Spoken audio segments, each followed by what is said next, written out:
Hi, this is Linda West with Living Live, and today I'm here with Justin Recla, and we are on episode number 12, Justin. Can you believe it? I know. Racking them up. Yeah, well, cryptocurrency is just a crazy topic, and we could probably go on with this for years, and we're going to go on as long as we possibly can talking about it. But so if you want to go learn about cryptocurrency, what it is, talking about mining, talking about so many different things about it, go back to our previous episodes 1 through 11, and you'll learn about cryptocurrency, what it is, where it started, and so many different things. But today what we're going to do is we're going to show you how to actually buy and sell cryptocurrency. And before we get started, I want to make sure that, both Justin and I, we are not financial advisors. We are not giving any advice that you should or should not use cryptocurrency. We're not going to tell you what kind to buy, what kind not to buy. That's not what this is about. This is all about educating you so that you can make smart, informed decisions. And that's what we are here for. That's what our message is. So welcome to the show, Justin Recla. Hi. Good stuff. Good stuff. This is an exciting time to be involved in the crypto space. And, I think a lot of the early adopters are seeing that. And, the markets are down right now, but that's not a bad thing. Right. And that's because, actually, what comes to mind, I'll just jump right into this one thought. What comes to mind is there's a company out there from years ago, maybe 20 years ago, that really hit it really hard. And it came up really fast in the market, the stock market, not the cryptocurrency world, but in the stock market. It shot up like crazy and everybody was buying. And then it took a nosedive. And that was, you want to take a guess? Oh, it could have been any one of the majors. That's true. It was Enron. Yeah, there you go. Yeah. So Enron ended up, it took a dive and so actually my husband had the majority of his retirement money in Enron because it was doing so well. And so we're like, oh, this is doing so great. Let's put our money in there. We put our money in there. When it started going down, because I didn't know anything about markets or anything, I didn't see the signs. He didn't know anything about markets. We didn't see the signs that this was probably going to disappear because, hey, things go down, they go up, and they go down, and they go up, right? Enron did not go back up. But so let's talk about, in relation to cryptocurrency, why you believe in this product and why you believe that it will come back up. Absolutely. So especially with Bitcoin, right? Now, some of the altcoins out there, some of the other coins that are associated and tied to different platforms that have businesses behind them, those are a little bit different. But Bitcoin in of itself is a currency. It's not tied to any one business. It's not associated with a single business entity or an individual. It is literally a form of currency that people accept, that because of the limited supply, through the more demand, the price fluctuates. And so it trades just like anything that has any type of value to it, with the exception of it's not dependent on business performance. It's not like an Enron because it just exists on the blockchain. It exists on the internet, and so the value that is created from it is determined by those who use it. The more people that want it, the more value it has. And when the markets are down, that just means more people are selling. When the markets are up, that means more people are buying.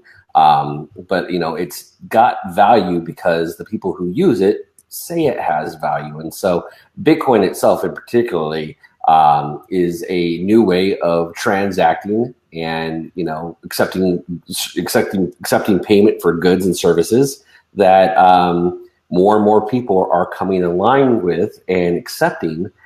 So unlike Enron, it's not going to crash into anything. It's not going to hit, it's not going to have any type of major hiccups that are associated with the business because it just exists on the internet. And so, again, that's specific to Bitcoin. There are all sorts of other cryptocurrencies out there that are dependent on business structures and the people behind those businesses and so forth. So that's a little bit different. But for Bitcoin itself, it's a currency that fluctuates just like the US dollar does, with the exception that the US dollar all of its associated problems with fiat and the ever rising debt that has been created from the current fiat system.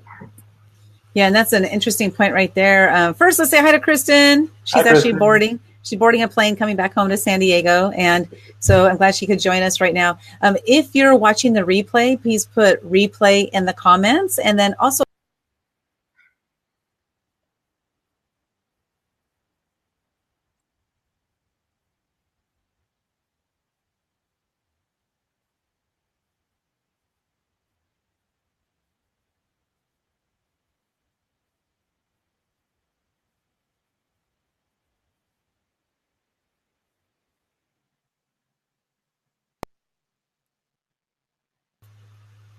did I disappear?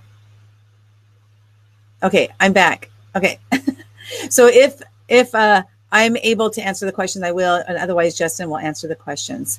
So what we're going to get into today is sharing with you how to buy cryptocurrency. So now you've been looking at them, you've been learning about it.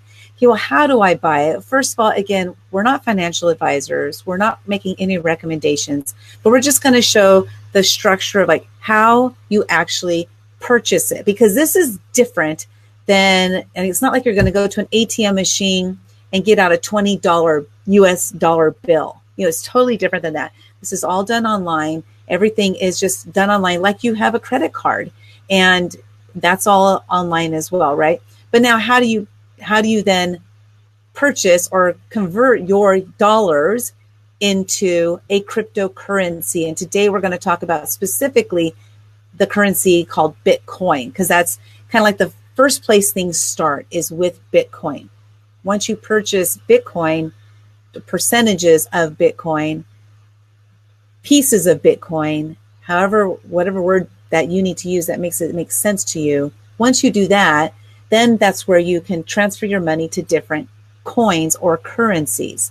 So Absolutely. We're just going to start you off right with Bitcoin. So what I'm going to do is have Justin kind of talk us through it and give the step-by-step of what you do. And then what I'm going to do is I'm actually going to share my Coinbase account so you can see what it looks like in the background. And I don't have very much in there. I'm just dabbling with it, So it's just, I'm going to show you what it looks like in the background. Okay, Absolutely. So the floor is yours, Justin. Awesome. So the first thing to understand is that in order to purchase Bitcoin or other cryptocurrencies, you have to do such through an exchange. Okay, an exchange is something that interfaces with your bank account that allows you to utilize US dollars to purchase Bitcoin through the exchange. There's certain KYC, know your client or know your customer processes that you have to go through. You have to do an ID verification. You have to connect your bank account and your debit card. You have to verify those informations just like you would when setting up any other account online that is going to collect financial information. So the process is exactly the same.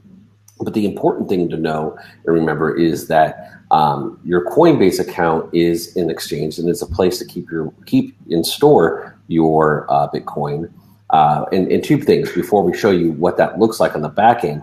It's important to understand that keeping your Bitcoin or your cryptocurrency on an exchange means that you are still giving the entity, that exchange itself, full control of your money, just like you would a bank. And so three things to understand. One, wallets where you keep your money online, such as an exchange, such as Coinbase, those are what are called what we call a hot wallet. Okay, because a wallet is where you would store your money. Cryptocurrency is a place where a wallet. You can keep your cryptocurrency in a wallet, and the exchange has a wallet where you can keep it. But the problem with keeping your money on an exchange is that you do not have full control over it. Cryptocurrency is designed to give you full control over your money. So while you might have a wallet address on CoinExchange, if CoinExchange were to disappear and go away, you would lose all of your Bitcoin. Okay, and so it's good for transacting and whatnot. But I always make recommendations to my clients and that I coach on cryptocurrency to keep the keep their coin in either a soft wallet or a hardware wallet. And the reason why that is important is a software wallet is essentially you can have it on your phone, you can have it on your computer, your laptop, your desktop, and it gives you full control over your Bitcoin. So if the internet's down or the website's down, you still have your coin available to you. And that's really, really important to know because the whole self-dominion piece around cryptocurrency, having full control over your coin is really, really important because you're taking full control over it. And so you can do with it what you'd like. Okay, that was the soft wallet. That's a soft wallet and a hardware wallet. Now, a hardware wallet is exactly the same, except for it's literally a glorified thumb drive is essentially what it is. It's a thumb drive that's got a screen on it. Okay. And what really makes the difference between a hot wallet, keeping your money on an exchange such as Coinbase, and a soft wallet and a hardware wallet is that there are two aspects to sending, receiving, buying, and purchasing Bitcoin is that you have to have the wallet address, which is like an email address, okay? And you have to have the private keys.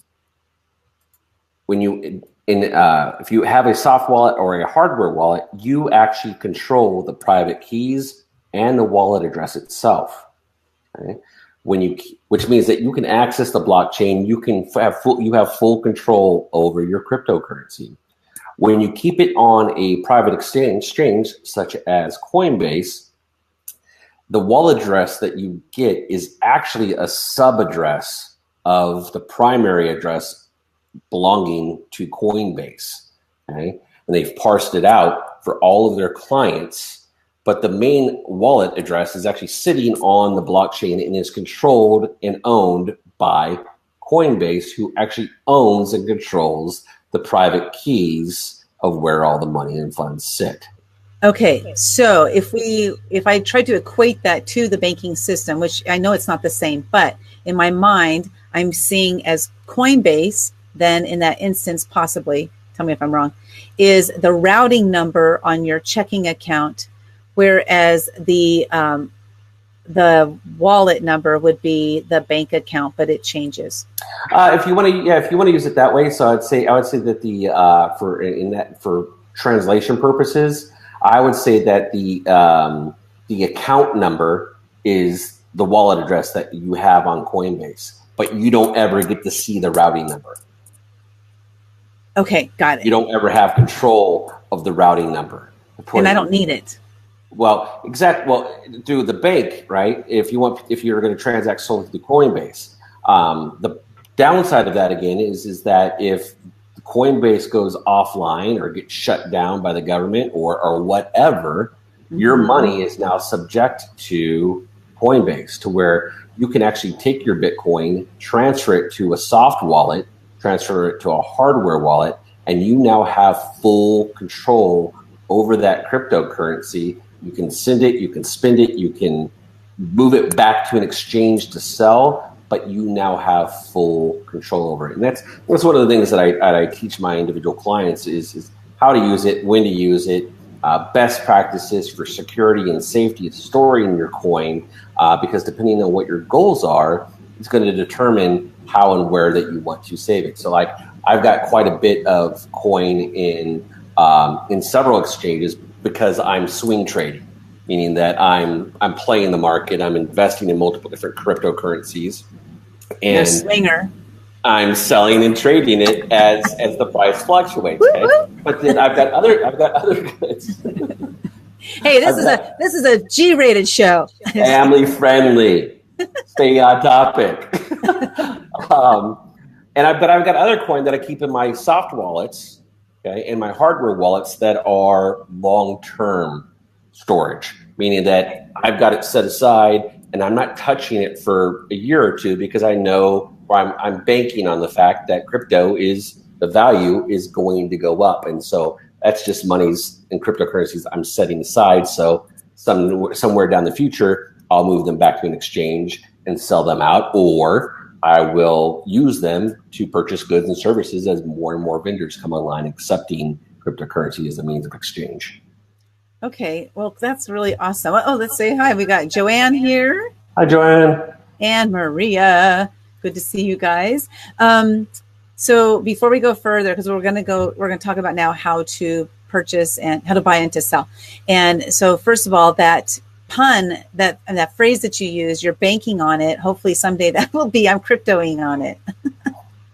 Exactly.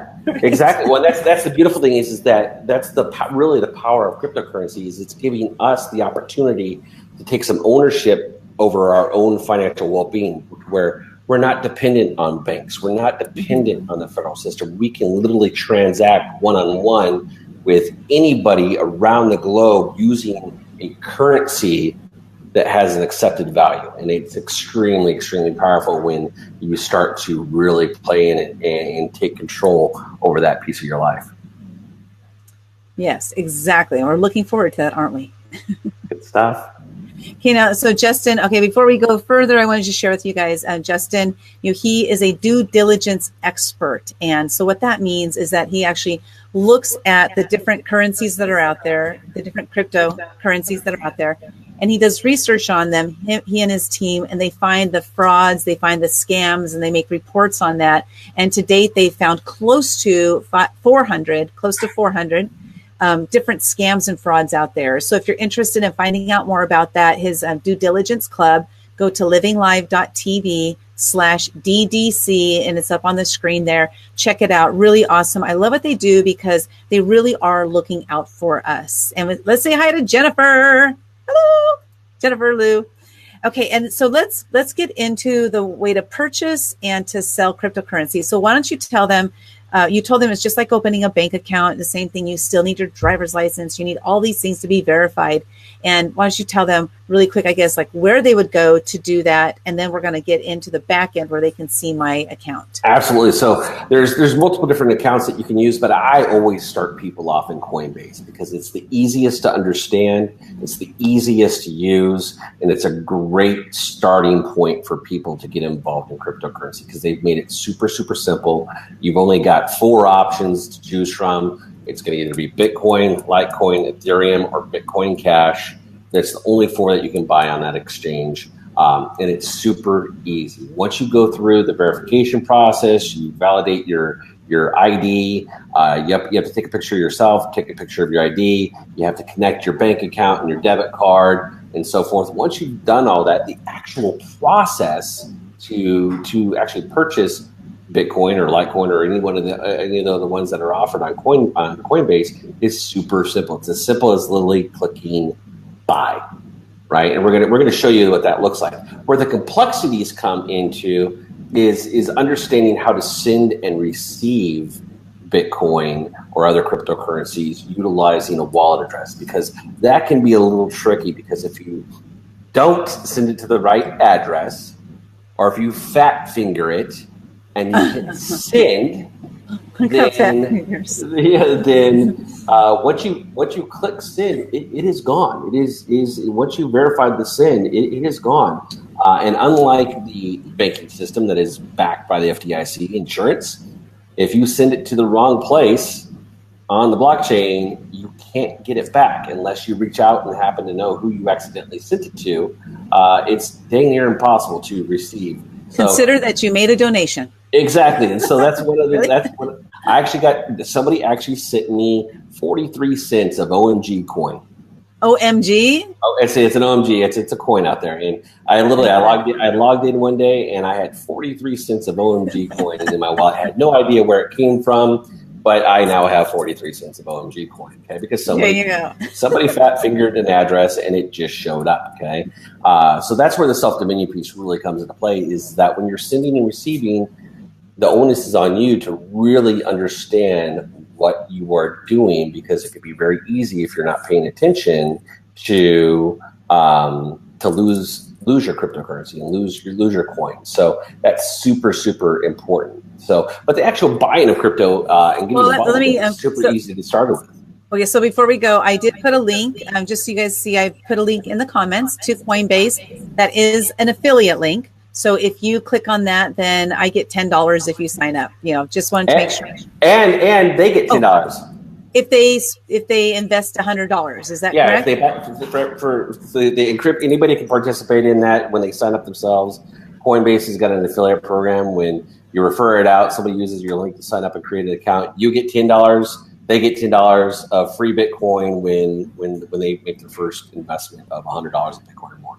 Which is awesome, because $10 of Bitcoin, you don't know what it's going to be. The value of it could be in a month, in a year. We don't really know. That's what's cool. It's all speculation. Now, Mercy shares here. She says, I've invested quite a bit in crypto and am excited about the possibilities. So yeah, so we've been talking about crypto this is our 12th episode talking about it. And, Justin has some thoughts on the value of it at the end of the year. I think you're still like hovering around 70 to 80,000 per coin. I definitely think it's going to be close. It's going to be above. I definitely think it's going to be above 50. Right now we're seeing a dip. There's lots of different factors that go into it. I think a big play of that is that NASDAQ is going to be listing Bitcoin futures on NASDAQ here towards the second half of the year. Really? And so I think that's having some impact on the market. Again, pure speculation, 100% speculation. I mean, it could be worth zero tomorrow. Right. Again, it's only worth what people are willing to pay for it. But if you look at what it's done historically, it's always gone up, the last 8 years, 9 years. And it's, it's a lot of fun, and more people are coming online. Matter of fact, 80,000 new vendors are coming online over in Europe that are going to be accepting Bitcoin by the end of this year. So that's going to have a huge impact on it. You've got Facebook that's talking about doing its own cryptocurrency. You've got Amazon that's talking about doing its own cryptocurrency. All of that has an impact on the cryptocurrency markets and the price of Bitcoin. Wow. And so I think the more people that come online, the better. And yes, absolutely, this is full transparency. I'm invested in Bitcoin. This is one of the reasons why I love educating people on it, because the more people that use it, the more people that get involved, the more demand there is, the more we can transact, the more as a society we can kind of come together and start transacting in our own accepted currencies. Exactly. Well, let's get into it, Justin. Awesome. Let's take a look. Go ahead and pull it up. Okay. What we're getting ready to show you right now is the back office of Coinbase. This is actually Linda's account. Mm-hmm. She's logging in here, and we're going to show you just what it looks like here. So what you're seeing here on the screen is the back office of Coinbase, and you can see here what the markets are. And there's some tabs across the bottom. You can see so forth. I mean, up very top. So now Linda's account is already 100% verified. Okay, and this is just for demonstration purposes only, mm-hmm. and how to use this. And this is how simple Coinbase has made it. If you go to Linda, if you want to click on your accounts. Okay. And I'm just going to follow. I'm just going to do exactly what he tells me to do, so he can do the presentation. You're in the desktop version. Click on buy and sell. Oh, okay. So clicking on buy and sell, here's the 4 options that I talked about that you can buy from. There's Bitcoin, Litecoin, Ethereum, Bitcoin Cash. You're right here. Linda's accounts are already set up to where she's connected to her bank account. Literally, it's as simple as entering the amount of currency, the amount of coin that you want to buy there in the middle section, and clicking confirm buy. You might have to enter your 2-factor authentication. It's attached to your bank account, and boom. Buying Bitcoin is literally that simple. And so what happens is when I do 100 US dollars, it would then convert to, at this current exact moment, 0.01287,974 Bitcoins. So it does a conversion automatically. And then if you see over here on the right-hand side, I would be charged 100 from my bank account. $2.99 of that is going to be a Coinbase fee. So 97.01 is the actual dollar amount of Bitcoin that I'm buying at that moment. Yep. And it's that easy. And then if you want to go ahead and click on scroll up to the top and then click on your accounts. Okay. Should you buy, you can see now here's where all the accounts are. You can see there's Bitcoin, Bitcoin Cash, Ethereum, and Litecoin. And that's where your balances show. That's where they stay. And from there, You can send Bitcoin. You can send any one of those currencies. You can send it to other people. You could have people send it to you, because if you click on receive, don't click on that right now, because I don't want you to show your receive wallet, because you want to limit that to only people that you're wanting to share that with. Okay. But if Linda were to click on receive on her Bitcoin wallet, that would generate a wallet address that she could then share with somebody, and then somebody could send her Bitcoin using that address.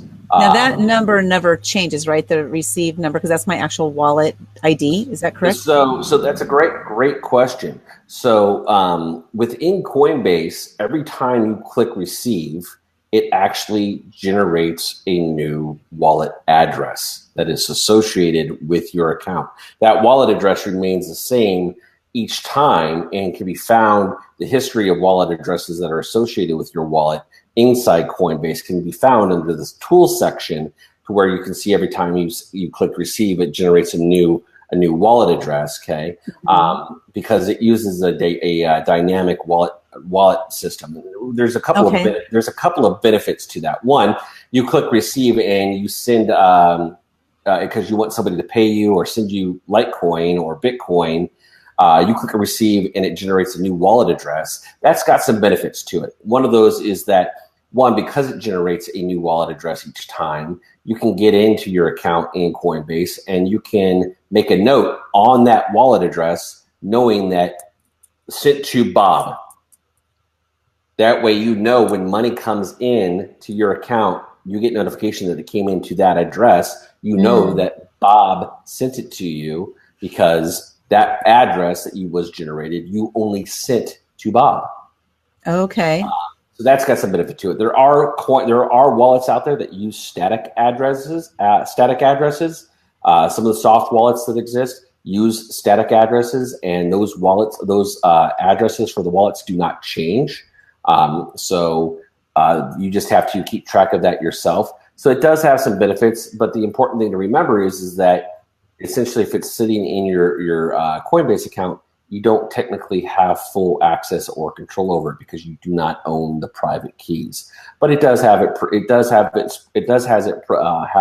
pros and cons, of course, in utilizing it. But Coinbase itself is super, super simple. Something to note is that in sending and receiving Bitcoin, one, if you're buying from an exchange, there are always going to be a cost associated with that. The exchange is going to charge you a fee for transacting. Okay, like you said, in the example that we just went through, you went to buy $100 with Bitcoin. It was actually $97 because of the $2.99 fee associated with Coinbase, right? Mm-hmm.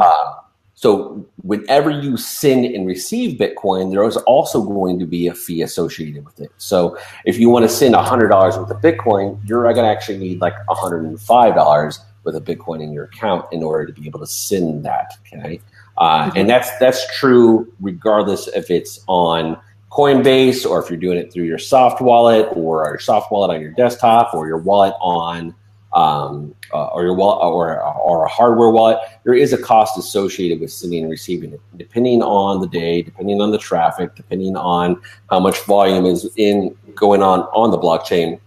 That price point is going to vary. The prices for sending and receiving Bitcoin now are fairly low, just because of some of the upgrades to the blockchain that have happened. And we can get into some of that in the technical aspects of that in a later show.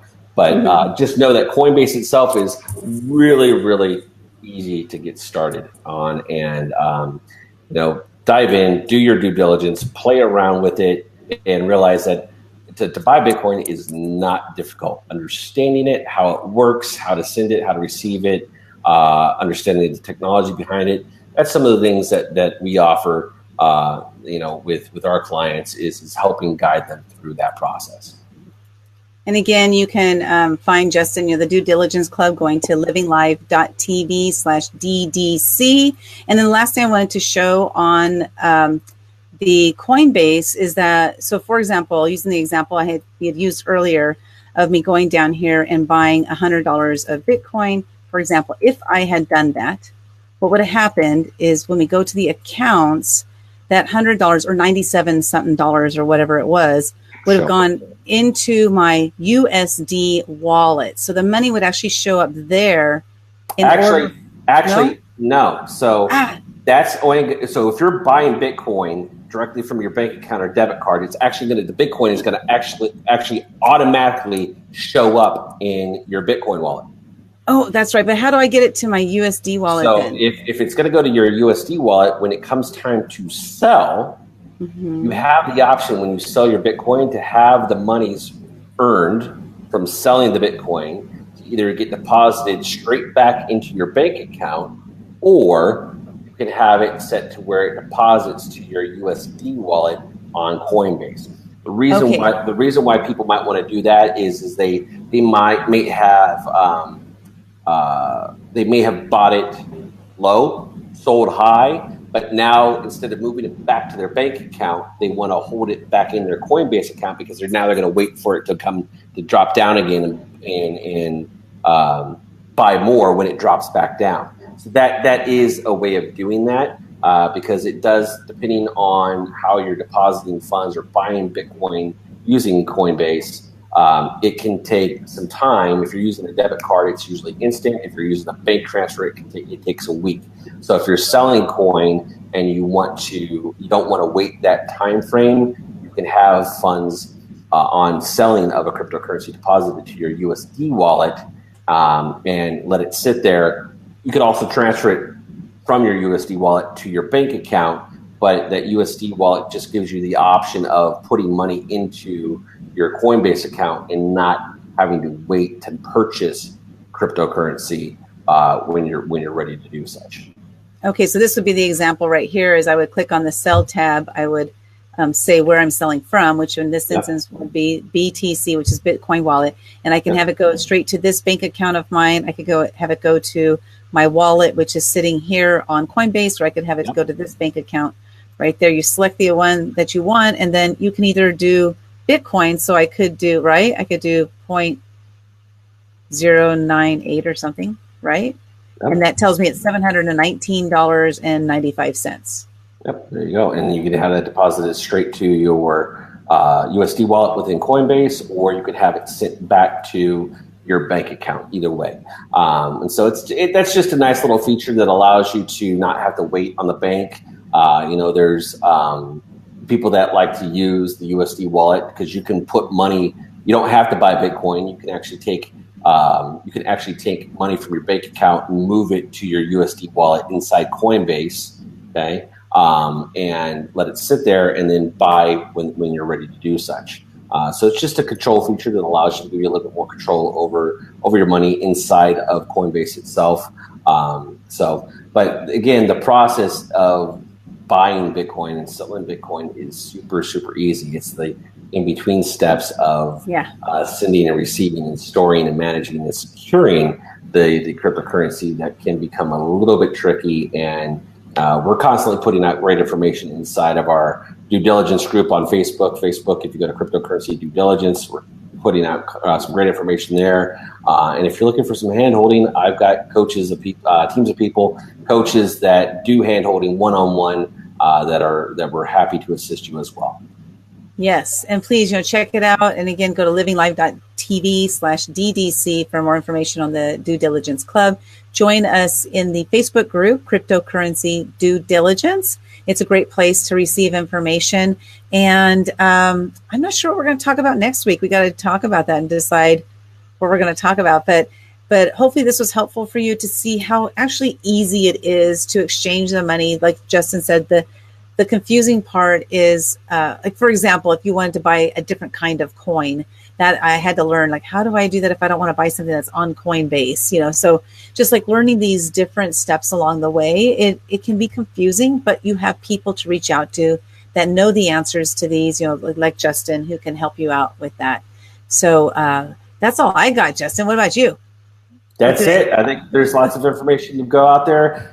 The big thing is that, and I keep telling people, you learn about cryptocurrency now, you learn about it 10 years from now. So, get started, start playing around with it.